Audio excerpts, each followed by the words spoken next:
मैं शुरुआत नृगेंद्र पांडे जी आपसे करूंगी आज, क्योंकि हम लगातार देखते हैं ये कोई पहला मामला नहीं। सोशल मीडिया में पोस्टर वार तो देखा गया, लेकिन अब ये पोस्टर वार और एआई का जिस तरीके से इस्तेमाल हो रहा है, कभी मुख्यमंत्री को लेकर एक वीडियो बना देना, कभी कांग्रेस कार्यालय को ओयो होटल बता देना, क्या आप इसको सही मानते हैं और किस तरीके से देखते हैं जो राजनीति हो रही है इस पर? देखिए, अभी जो सोशल मीडिया पे पोस्ट आए हैं वो न तो सीधे भाजपा के हैं न सीधे कांग्रेस के हैं। भाजपा और कांग्रेस से जुड़े जो लोग हैं वो इस पोस्ट को कर रहे हैं। खास बात यह है कि ये इस तरीके की पोस्ट पहले तो मैं कहूँगा कि पूरी तरह गलत है और इसकी निंदा की जानी चाहिए, चाहे वो कोई पॉलिटिकल पार्टी का हो, क्योंकि किसी की इमेज को गढ़ना, उसे ध्वस्त करना, ये बहुत गलत तरीके से किया जा रहा है। कांग्रेस भवन में को जिस तरीके से होटल बताया गया वो भी गलत है, और मुख्यमंत्री विष्णुदेव साय का इससे पहले भी आप देखिए लगातार इस तरह के वीडियो आ रहे थे। और अभी चुनाव में, विधानसभा चुनाव हो या छत्तीसगढ़ में कोई भी चुनाव, क्योंकि पंचायत, नगरीय निकाय तमाम चुनाव हो चुके हैं, चुनाव आने पर एआई का किस तरीके से दुरुपयोग होगा इसके बारे में सोचने की जरूरत है साइबर एक्सपर्ट को लेकर। दूसरा, इसमें सबसे अहम रोल हो जाता है पुलिस का। पुलिस की जो साइबर टीम है उसे इस पूरे मामले पर कार्रवाई करनी चाहिए, उन लोगों तक पहुंचना चाहिए, क्योंकि गलत तरीके से किसी भी चीज़ को प्रेजेंट करना वो आईटी एक्ट का उल्लंघन है। आईटी एक्ट के उल्लंघन में सजा भी हो सकती है, तमाम प्रावधान है। तो पुलिस को इस पूरे मामले में गंभीरता दिखानी चाहिए और पॉलिटिकल पार्टी के नेताओं को भी अपने उन समर्थकों को सचेत करने की जरूरत है जो इस तरह का वीडियो फ्लोट कर रहे हैं। जी बिल्कुल। उज्जवल दीपक जी, मेरा सवाल आपसे भी यही रहेगा कि जिस तरीके से लगातार हम देखते हैं एआई जनरेटेड वीडियो बनाए जाते हैं, इसको कितना सही मानते हैं आप? रसिका जी, एआई की बात हो रही है और मुझे याद आ रही है एआईसीसी की, ऑल इंडिया कांग्रेस कमेटी या आर्टिफिशियल इंटेलिजेंस कांग्रेस कमेटी। आपने देखा होगा माननीय मुख्यमंत्री जी के भाषण के साथ कैसे छेड़छाड़ की गई, उनको पप्पू बनाने की कोशिश की गई, राहुल गांधी की तरह बोलने बताने की कोशिश की गई कि एक रुपये एकड़ जमीन को वो एक रुपये किलो ऐसा बताया गया वीडियो एडिट करके। तो बिल्कुल जैसा राहुल गांधी भाषण देते हैं उसी के लेवल पे हमारे मुख्यमंत्री, आदिवासी मुख्यमंत्री विष्णुदेव साय जी की बराबरी करने की कोशिश की गई। इसके पहले भी 2 दिन पहले कांग्रेस पार्टी के एक अधिकृत प्रवक्ता, जिनका 2-3 दिन पहले निष्कासन रद्द हुआ है भारतीय जनता पार्टी की तरफ से, जो बहिष्कार किया गया था, उन्होंने एक पोस्ट डाली मोहन भागवत जी का बोलते हुए, कुछ जातिगत प्रभात खबर की एक कटिंग को उन्होंने पोस्ट किया था। ये कांग्रेस पार्टी जब ऐसे आरोप लगाने जाती है थाने में तो शर्म आती है कि जिसके नाम पे ही एआई है, एआईसीसी के, वो ये आरोप लगाती है। भ्रम, भय, भ्रष्टाचार, 3 शब्द, सिर्फ भ्रम फैलाने का काम कांग्रेस पार्टी करती है और वही करने की कोशिश कर रही है, पर जनता समझदार है, वोट भाजपा को ही देती है। नितिन भंसाली जी, आप क्या कहेंगे इस पर? देखिए, ये एआई तो अभी आया है।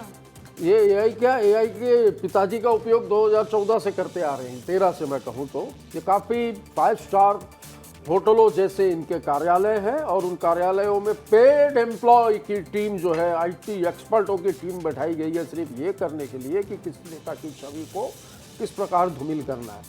कांग्रेस भवन, राजीव भवन हमारा मंदिर है, ये ऑफिस आपका मंदिर है, आपका रोजगार है, ये हमारा कार्यस्थल है, कर्म स्थल है हमारा राजीव भवन। मैं जब उसमें अंदर जाता हूँ रसिका जी, तो पहले पैर पड़ता हूँ उसके द्वार को, और मेरे मंदिर के खिलाफ, हमारे मंदिर के खिलाफ इन्होंने इतना वीडियो बनाया, ओयो होटल का वो पोस्टर लगाकर, पीछे गाना क्या बज रहा था पता है?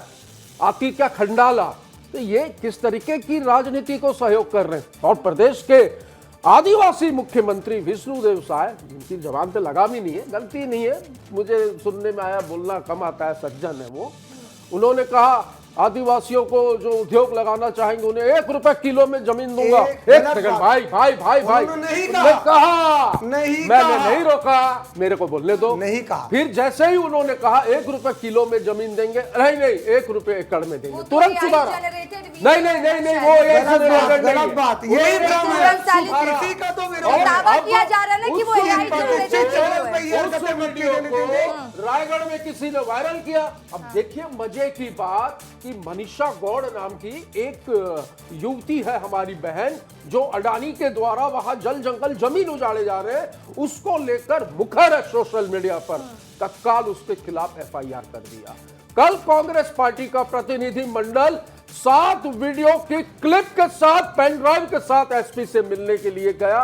एसपी साहब ने टाइम नहीं दिया और भारतीय जनता पार्टी के पुरंदर मिश्रा हो या संजय श्रीवास्तव हो या अमित चिमनानी हो, इनका प्रतिनिधि मंडल जाता है, तुरंत मिला जाता है, एफआईआर भी कर दी जाती है और जांच भी शुरू हो जाती है। वो भी तो गलत है और कांग्रेस पार्टी पर ही नितिन भंसाली जी ये आरोप लग रहा है ना। क्या आरोप लग रहा है कांग्रेस पार्टी पर? कांग्रेस पार्टी ने वो एआई जनरेटेड वीडियो बनाया। ये सुशासन छत्तीसगढ़ करके एक पेज चल रहा है, जांच करवा लीजिए।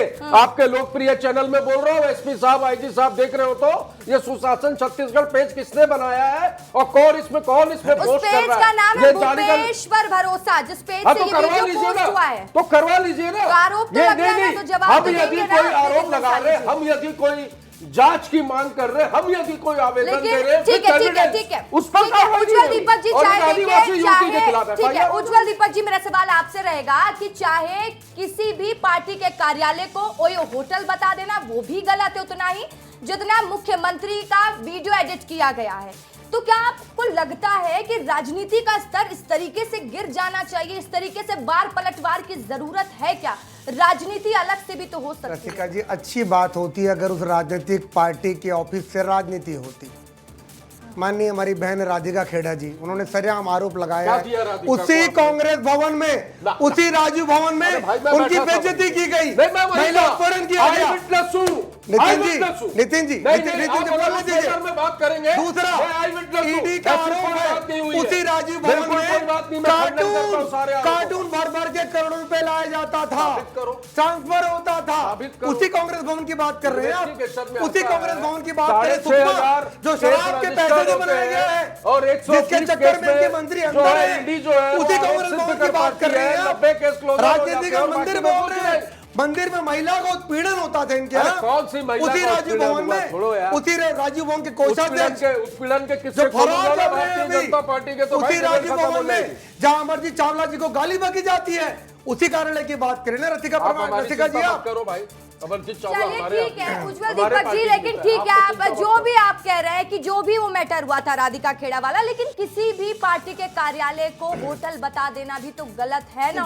भारतीय जनता पार्टी ने नहीं किया, जिस पेज पे क्या उस पे कार्रवाई करे तो एफआईआर करो ना भाई, ठीक करवाइए। अरे नहीं कर रहा है आपका थानेदार, आपके आवेदन लेने को तैयार नहीं है। चुनाव आयोग के सामने यही बोलते हैं, कांग्रेस कमेटी के हमारे आयोग के सामने यही बोलते हैं, कार्यकर्ता धरने सारी संवैधानिक संस्थाओं यही बोलते हैं और आप लोग गए और तुरंत सिर्फ मीडिया में हमारे मनीषा गौड़ के खिलाफ एफआईआर हो गई, जो कि अडानी के खिलाफ मुखर थी सोशल मीडिया पर। क्या यही गलती थी उसकी कि वो अडानी के खिलाफ? रसिका जी मैं आपको बताता हूं घटना पर एफआईआर की गई। रसिका जी मैं आपको एक घटना बताता हूं। चुनाव के समय एक पोस्टर वायरल हुआ, एक महिला उप सचिव थी और एक नेता थे कांग्रेस के, उनका एक तू चोर में मक्कार कोई फिल्म आई थी शायद, उस पर वायरल हुआ। भारतीय जनता पार्टी के सोशल मीडिया टीम को दिल्ली से उठा लिया गया था इनकी सरकार में, इसी एक पोस्ट पे। मैं आपको एक घटना बताता हूं। 2003 में आप माननीय R.K. लक्ष्मण जी आए थे रायपुर, हमने उनका स्वागत किया था, सम्मान किया था। अजीत जोगी जी की सरकार थी, प्रेस कॉन्फ्रेंस थी, उस प्रेस कॉन्फ्रेंस की कटिंग निकाल लीजिएगा कभी आप। उन्होंने बताया था कि कैसे जब वो कार्टून बनाते थे टाइम्स ऑफ इंडिया के लिए, उस समय छत्तीसगढ़ के कद्दावर नेता, बड़े नेता ने उनको धमकी दी थी कि मेरे विरुद्ध कार्टून ना बनाया जाए और आप रायपुर आके दिखाइएगा। कभी वीडियो दिखा दूंगा। मोदी जी इंटरव्यू के दौरान एंकर को बोल रहे हैं कि आपको ये अधिकार नहीं है नितिन जी सवाल करने का, सुनने की क्षमता रखिए। कार्टून की बात हो रही, एआई की बात हो रही है। मेरी मुलाकात हिंदू हृदय सम्राट बाल ठाकरे जी से हुई थी। आपको शायद जानकारी हो कि R.K. लक्ष्मण जी और बाल ठाकरे जी समकालीन थे, दोनों के साथ काम करते थे। उन्होंने एक घटना बताई कि जब एक खबर छपती थी फ्रंट पेज में और एक छोटा सा कार्टून वो बनाते थे, उस कार्टून की ज़्यादा अहमियत होती थी उस समय पे, और उनको फोन आते थे कि कार्टून मत बनाइए। कांग्रेस पार्टी से फोन आते थे उनको। ठीक है तो कांग्रेस शुरू से पत्रकार जुड़े हुए। उज्जवल दीपक जी लौटूंगे आपके पास भी। हमारे साथ बाबूलाल शर्मा जी भी जुड़ चुके हैं। बाबूलाल शर्मा जी, लगातार हम देखते हैं कि एआई जनरेटेड वीडियो बनाए जाते हैं सोशल मीडिया में, अब एआई का गलत इस्तेमाल हो रहा है। ये लगातार पहले अफवाहें भी उड़ रही थी कि एआई से बहुत सावधानी की जरूरत है, लेकिन पॉलिटिकल पार्टी ने इसका अच्छे से नकारात्मक प्रभाव दिखा दिया है सोशल मीडिया में कि क्या होता है। आप क्या कहेंगे इस पर, क्या स्टैंड है आपका सर? जनता में एक विचार कौंध रहा है, तो दलों का जो आरोप प्रत्यारोप का दौर चलता है ना, तो जनता में चर्चाएं चलती है कि दोनों दल जो है वो अपने अपने तरीके से जो है नए ढंग की राजनीति कर रहे हैं, जिस राजनीति से जनता को कोई हित नहीं है। आप मुझे बताइए कि ये कार्टूनबाजी या किस तरह के ऐसे प्रचार प्रसार से ना कांग्रेस को लाभ मिलने वाला है ना भाजपा का लाभ मिलने वाला है, न जनता को किसी प्रकार का इसमें लाभ है। अरे जनहित की बातें हो, जनहित की बहस हो, जनहित के बारे में बातचीत हो, निष्कर्ष निकले कि जनहित हो उसमें। अब कार्टून के विषय में आप डिबेट कर रहे हैं, आखिर इसका निष्कर्ष क्या निकलेगा? वो कहेंगे आपने पहले ऐसा किया था, इस तरह से किया था, तो हम भी करेंगे। अब हम कर रहे हैं तो आप ऐसा कर रहे हैं।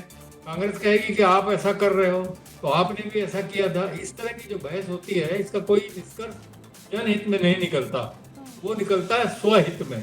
स्वहित का अर्थ ये हुआ कि आपने बोला और आप ही खुश हुए, आपने ही पीठ थपथपाई। इस तरह के डिबेट में यही निर्णय निकलता है। और जहां तक मैं समझ रहा हूँ, ये जो एआई के माध्यम से जिस तरीके की कार्टूनबाजी चल रही है, इससे अपने मन की भड़ास जरूर निकलती है। लोगों के अपने मन में जो भड़ास होती है वो निकाल लेते हैं, लेकिन इसका कोई लाभ नहीं है। ये हानि भले ही हो, पार्टियों को कुछ नुकसान भले ही हो जाओ, लेकिन लाभ का प्रश्न जो है जनता के साथ नहीं जुड़ता। जनता को किसी भी प्रकार का लाभ इसमें होना वाला नहीं है। ये समझ में आ रहा है। जनता में इस बात की बड़ी चर्चा है कि पार्टियां आखिर कर क्या रही हैं।